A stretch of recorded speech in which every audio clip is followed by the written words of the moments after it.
আসসালামু আলাইকুম সবাইকে। আমাদের মেডিকেল ভর্তি পরীক্ষা একদম চলে আসছে।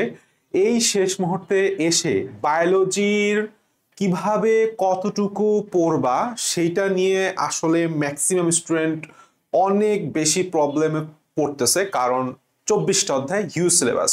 তো আমরা আজকে মেডিকেল ভর্তি পরীক্ষার জন্য বোটানিক্স একদম টপিক ভিত্তিক অধ্যায় ধরে ধরে সাজেশন দিয়ে দিব।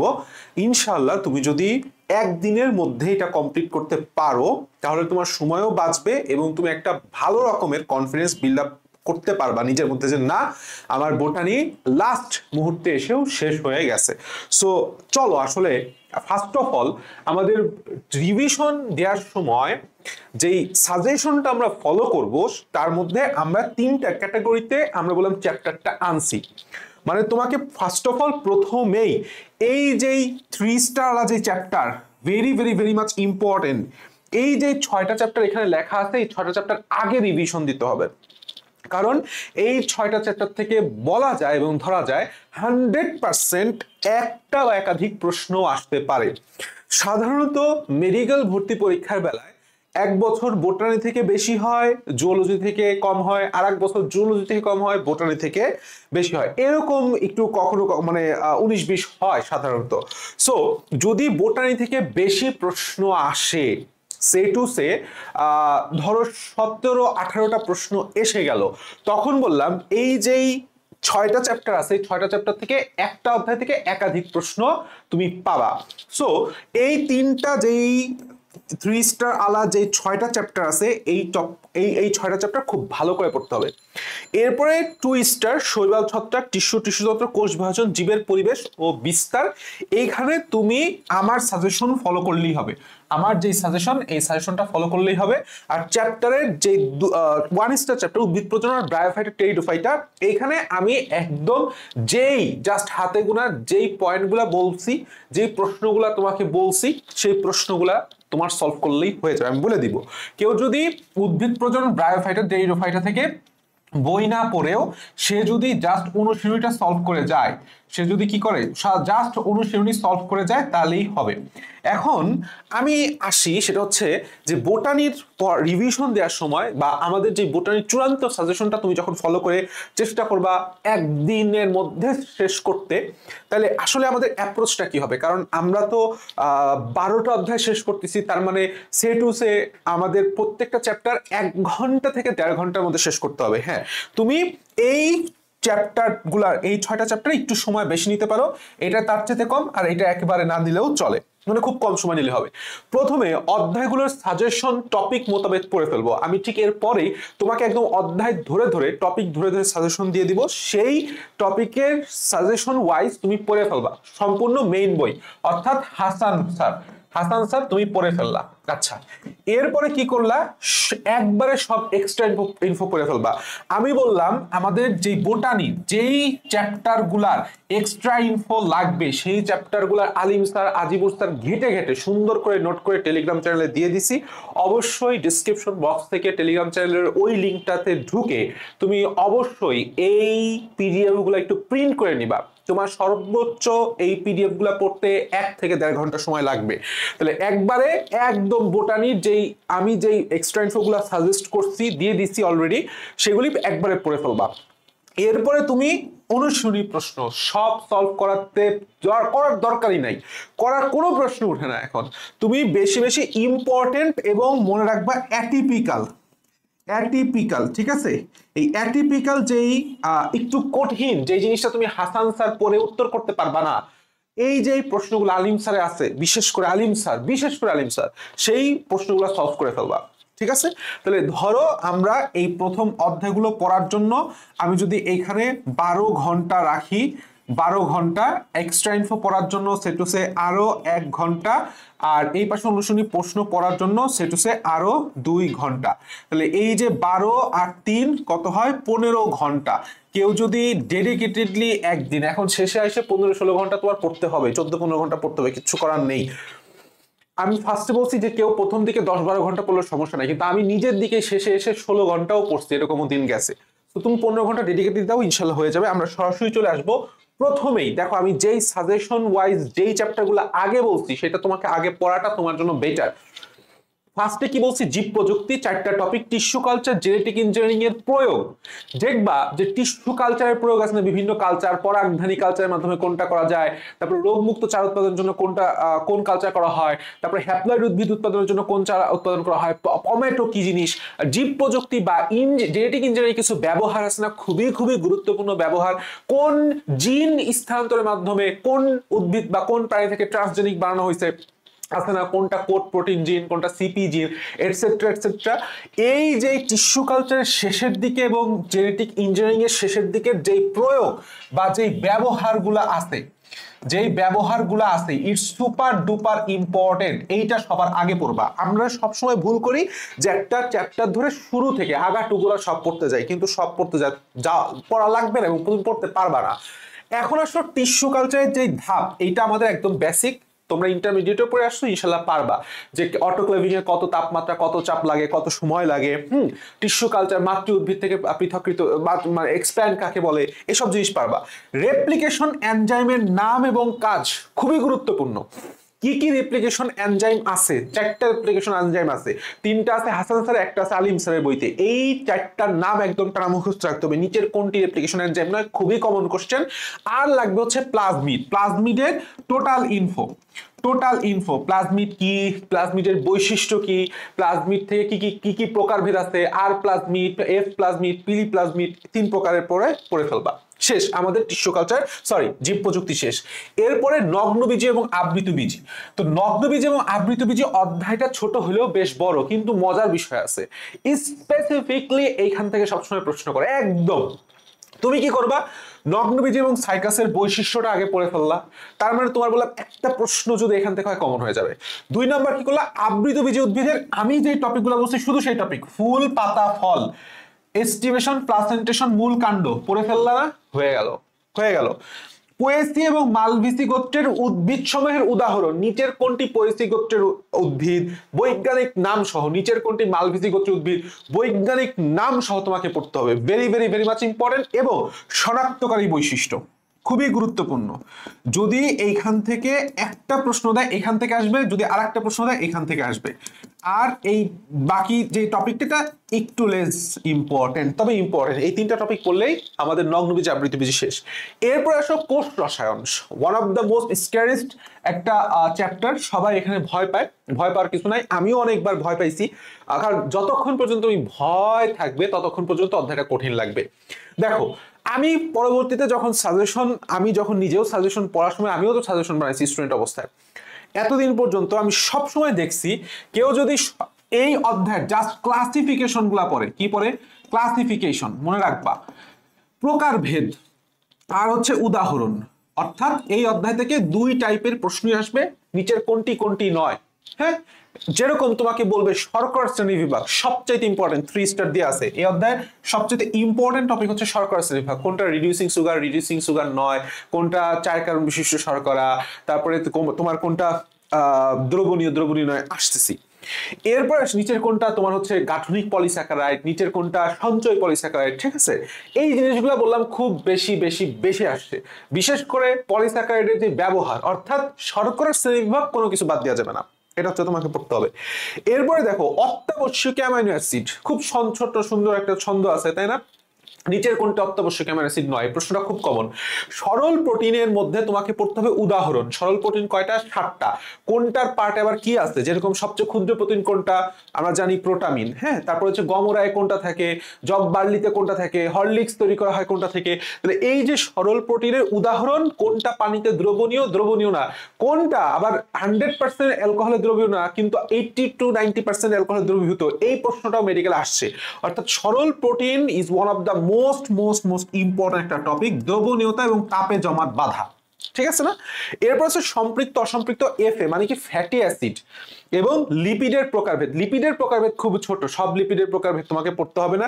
সরল লিপিড, যৌগিক লিপিড পড়লেই হয়ে যাবে। আমি লিখে দিচ্ছি কি কি পড়তে হবে। সরল লিপিড তুমি যদি পড়ো, সরল, যৌগিক আর উদ্ভূত প্রোটিন, এই উদ্ভূত লিপিড, এর জাস্ট নামগুলা পড়লেই হবে। তেল, চর্বি, মোম, সরল লিপিড, নিচের কোনটি সরল লিপিড নয়? খুবই কমন প্রশ্ন। এনজাইমের ব্যবহার আর pH is one of the most important topic, এটার কিচ্ছু বাদ দেওয়া যাবে না।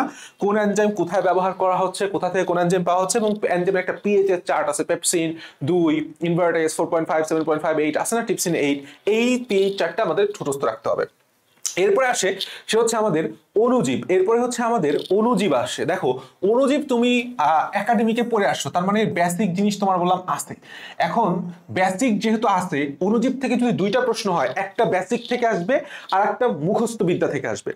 তো মুখস্থ বিদ্যা তুমি মোটামুটি পারবা, ভাইরাসের প্রকারভেদ ঠোকারভেদ, বেসিক জিনিসটা মধ্যে একটু ডিপে ঢুকতে পারে। যেরকম প্রথমে হচ্ছে সকল রোগ, আমার কেন যেন মনে হয় এই রোগ থেকে খুব অ্যানালাইটিক্যাল এবং ডিপ কোশ্চেন করা সম্ভব, যার কারণে এবার একটা রোগ থেকে প্রশ্ন আসবে। মানে কি, তুমি যখন ডেঙ্গুর কথা বলো, ডেঙ্গু একটু ডিপলি পড়তে হবে, 3 প্রকার ডেঙ্গুর বৈশিষ্ট্য, কখন কোনটা হচ্ছে, কোনটা সাধারণ ডেঙ্গু জ্বর, কোনটা ডেঙ্গু শক সিনড্রোম, হ্যাঁ কোথায় হিমোকনসেন্ট্রেশন দেখা যাচ্ছে, ডেঙ্গুর সেরোটাইপ কয়টা, 4টা, ডেঙ্গু সবচেয়ে কঠিন মানে মারাত্মক সেরোটাইপ কোনটা, ডেঙ্গু ভাইরাস টাইপ 2। এই যে আলিম স্যারের তথ্য অনুযায়ী, তথ্য সহ তোমাকে এই সকল রোগ, ডেঙ্গু, এরপরে হেপাটাইটিস, এরপরে তোমার হচ্ছে PRSV সহ, এরপরে ম্যালেরিয়া তো আছেই, একদম লক্ষণ, বৈশিষ্ট্য, চিকিৎসা সবটুকু করে ফেলতে হবে। এরপরে তুমি টিপিক্যাল কোশ্চেন আসো, ভাইরাস গঠিত রোগ, ব্যাকটেরিয়া জনিত রোগ। এই কোশ্চেনটা খুব কমন, নিচের কোনটি ভাইরাস গঠিত রোগ নয় বা ব্যাকটেরিয়া গঠিত রোগ নয়। ভাইরাসের প্রকারভেদ আমরা ছোটবেলা থেকে সবাই পড়ে আসছে, কোনটা দন্তাকার ভাইরাস, এই ভাইরাস সেই virus, DNA virus, RNA virus, সবাই এটা জানো। কোন ভাইরাস কি রোগ ঘটায় এইটার একটা দেখবা ছক আছে, যেরকম H1N1, এটার নাম কি, ইনফ্লুয়েঞ্জা, সোয়াইন ফ্লু, তাই না? আর একটা আছে কি H5N1, এটা কি ঘটায়, বার্ড ফ্লু ঘটায়। তো এই যে কোন ভাইরাস কি ঘটতেছে, পলিওমা আর প্যাপিলোমা, কোনটা দ্বারা কি ভাইরাস হচ্ছে, জরায়ুর ক্যান্সার হইতেছে কোনটা দিয়ে, আর ইঁদুরের টিউমার হচ্ছে কোনটা দিয়ে। এই যে কনফিউশন তৈরিকারী ছকের মধ্যে যে পার্টটা আছে সেটা পড়ে ফেলতে হবে। আর একটা হচ্ছে সাব ভাইরাল সত্তা, আর একটা গুরুত্বপূর্ণ টপিক প্রিয়ন্স, নিউক্লিও ক্যাপসিড, ভিরিয়ন, ভিরিয়ড। শেষ। ম্যালেরিয়া পরজীবীর থেকে জাস্ট হাতে গোনা 3টা টপিক। কোন চক্রে কোন দশা, আমি যদি তোমাকে বলি যে রোজের দশা দেখা যায় কখন, হ্যাঁ এটা কি এরিথ্রোসাইটিক সাইটোগ্নি নাকি প্রি এরিথ্রোসাইটিক, পোস্ট এরিথ্রোসাইটিক, নাকি কোনটা, কোন জায়গায় যৌন জনন সম্পন্ন হয়, কোন জায়গায় অযৌন জনন সম্পন্ন হয়, মানবদেহ সর্বপ্রথম কোন দশার জীবাণু প্রবেশ করতেছে। এন্ড এরপর আর একটা মজার জিনিস আছে, সেটা হচ্ছে সুপ্তিকাল, খুবই চমৎকার করে মুখস্থ রাখতে হবে, এবং রোগের নাম, যেরকম প্লাজমোডিয়াম ওভালি দ্বারা কোন রোগটি হচ্ছে, ম্যালিগন্যান্ট নাকি মাইল্ড, নাকি তোমার হচ্ছে something cerebral malaria, etcetera etcetera. So এই 3টা টপিক থেকে একটা প্রশ্ন এবার পাবাই, is one of the most important topic. এরপরে তুমি চিন্তা করো কোষ ও কোষের গঠন, অনেক বড় চ্যাপ্টার না, তুমি ফার্স্টে দেখো আদি কোষ এবং প্রকৃত কোষের ছকটা পারো কিনা, পারো, টিক দিয়ে দিলাম। কোষ প্রাচীর, কোষ ঝিল্লির গঠন পারো কিনা, পারো, টিক দিয়ে দিলাম। কোষ, ক্লোরোপ্লাস্ট, মাইটোকন্ড্রিয়ার সব A to Z তুমি পড়ছো না একাডেমিকে, টিক দিয়ে দিলাম। এখন এক্সট্রা করে কি পড়তে হবে দেখো, অনেকেই গোলগি বডি, রাইবোসোম, লাইসোসোমের কাজ ভুলে যায়, মুখস্থ রাখতে পারে না, তাহলে তোমার কাজটা পড়তে হবে, খুবই গুরুত্বপূর্ণ, প্রচুর পরিমাণে প্রশ্ন আসছে। নাইট্রোজেন বেসের প্রকারভেদ, খুব কমন কোশ্চেন, কিন্তু পারা জিনিস স্টুডেন্ট ভুল করে আসে, কোনটা পিউরিন বেস, কোনটা পাইরিমিডিন বেস, ভুলে যায় না। তো নাইট্রোজেন ঘটিত বেসের প্রকারভেদ, আরএনএ এর প্রকারভেদ, পার্সেন্টেজ সহ কোনটা কি কাজ করে। যেরকম আমি যদি তোমাকে বলি যে এনজাইমের গাঠনিক একক বা এনজাইম হিসেবে কাজ করে কোনটা, মাইনর আরএনএ, তাহলে এই যে আরএনএ এর প্রকারভেদ, প্রকারভেদ আর কাজ, রেপ্লিকেশনের, ট্রান্সক্রিপশন, ট্রান্সলেশনের কোন এনজাইম কি কাজ করে। তোমাকে আমি যদি বলি টপোআইসোমারেজ কি কাজ করে, হেলিকেজ কি কাজ করে, লাইগেজ কি কাজ করে, তুমি পারবা না ডিএনএ পলিমারেজ কি কাজ করে, পারবা না ডিএনএ পলিমারেজ 1 কি কাজ করে, 3 কি কাজ করে, এই জিনিসটাই বুঝাইছি। আর একটা গুরুত্বপূর্ণ টপিক আছে হচ্ছে সকল অপর নাম। আমি যদি তোমাকে বলি মাস্টার মলিকিউল কোনটা, আর একটা কি আছে বলতো, মাস্টার ব্লুপ্রিন্ট কোনটা, তুমি পারতেছো কিনা, দ্যাটস দ্য থিং। তাহলে তুমি যদি এই 1 2 3 4 5 6 7 8টা টপিক পারে যাও, তোমার এই অধ্যায় থেকে আর কিচ্ছু করা লাগবে না। চলে আসি আমাদের পরবর্তী আরেকটা মারাত্মক চ্যাপ্টার, উদ্ভিদ সাহিত্যতত্ত্ব। খুব কঠিন অধ্যায়, আমি কখনোই কঠিন অধ্যায়কে কঠিন ভাবে দেখি না, কারণ অধ্যায় যত কঠিন, আমি মেডিকেল ভর্তি পরীক্ষা সবসময় দেখছি সেখান থেকে সহজ প্রশ্ন আসে। তুমি পড়লা খনিজ লবণ কোনটা ম্যাক্রো, কোনটা দ্রুত গতিতে শোষিত হয়, কোনটা ধীর বা মন্থর গতিতে শোষিত হয়। সক্রিয় পরিশোষণ ও নিষ্ক্রিয় পরিশোষণের যে বৈশিষ্ট্যের পার্থক্যের ছক দিয়ে আছে এবং যে উদাহরণ দিয়ে আছে, নিচের কোনটা সক্রিয় পরিশোষণ মতবাদ নয় বা নিষ্ক্রিয় পরিশোষণ মতবাদ নয় আমরা সবাই জানি। সালোক সংশ্লেষণ থেকে কি পড়বো, হাজার লাইন আছে, কোনো কিছু লাগবে না। তুমি কি কোন ধাপে কি তৈরি হচ্ছে, কোথায় সংগঠিত হচ্ছে, কোষের কোথায় সংগঠিত হচ্ছে, কার্বন ডাইঅক্সাইড গ্রহীতাকে, কার্বন ডাইঅক্সাইড ফিক্সিং এনজাইমকে, এবং প্রথম স্থায়ী পদার্থ, প্রথম স্থায়ী পদার্থ, এই পদার্থের নাম কত এবং কত কার্বন সংখ্যা পড়ে ফেলছো, তার মানে তোমার সালোক সংশ্লেষণ পড়া শেষ। আর জিনিস পড়তে হবে কি, C3 আর C4 এর চক্রের দেখবা একটা পার্থক্য আছে।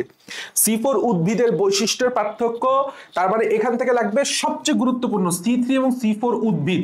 বলতো ধান কি উদ্ভিদ, বলতো গম কি উদ্ভিদ, বলতো আখ কি উদ্ভিদ, ভুট্টা কি উদ্ভিদ। তাহলে এই যে C3 এবং C4 উদ্ভিদ সমূহের নাম টানা মুখস্থ রাখতে হবে, কোনটার আদর্শ তাপমাত্রা কত এবং কোনটা কত পার্সেন্ট কার্বন ডাইঅক্সাইডের সবচেয়ে বেশি আউটপুট দেয়। চলে আসো শ্বসন, কিচ্ছু লাগবে না। শ্বসনের কোন ধাপ, কতটা এটিপি তৈরি হয়, কি প্রোডাক্ট তৈরি হয়, কোথায় সংগঠিত হয়, অপর নাম। আমি যদি তোমাকে বলি যে ইএমপি পাথওয়ে বলতে কি বোঝায়, বা আমি যদি তোমাকে বলি ডিসিএ বলতে কি বোঝায় আর টিসিএ বলতে কি বোঝায়, তুমি পারতেছো কিনা, না পারলে বইটা খুলে এই টপিকগুলাই পড়ো। আর একটা আছে অবাধ শ্বসনের গুরুত্ব, ল্যাকটিক অ্যাসিড কখন তৈরি হবে কখন তৈরি হবে না, এনাফ। আচ্ছা, এখন আসো সেটা হচ্ছে আমাদের আরেকটা, তাহলে আমাদের মেইন যে 6টা চ্যাপ্টার ছিল, 6টা চ্যাপ্টারে আমি যে সাজেশন দিচ্ছি এইটা ধরো তুমি পড়ে ফেললা।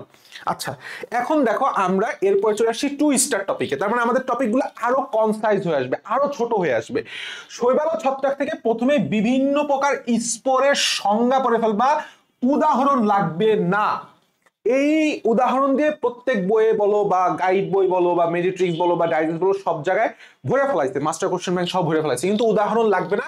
তুমি জাস্ট সংজ্ঞাগুলা পড়বা, সংজ্ঞাগুলা পড়বা। প্রচুর খাদ্য সম্বলিত যে স্পোরের মাধ্যমে শৈবাল তার প্রতিকূল অবস্থা অতিক্রম করে তাকে কি বলে, প্রশ্নটা হবে এরকম। এরপরে খেয়াল করো বিভিন্ন প্রকার শৈবালের যে ছক, একদম টানা মুখস্থ, এটা আমি ক্লাসেও করাই দিছি।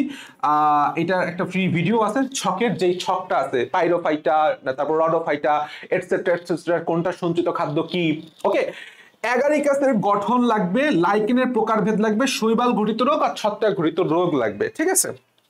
জাস্ট রোগের নাম, জাস্ট রোগের নামগুলা জানলেই হবে। শৈবাল ঘটিত রোগ কি আছে, ছত্রাক ঘটিত রোগ কি আছে। আচ্ছা, এরপর আসো টিস্যুতন্ত্র, 3টা টপিক। বিভিন্ন প্রকার টিস্যু, মাস, প্লেট, রিব, তাই না, কোনটা পেরিব্লেম, এটসেট্রা এটসেট্রা, এপিডার্ম।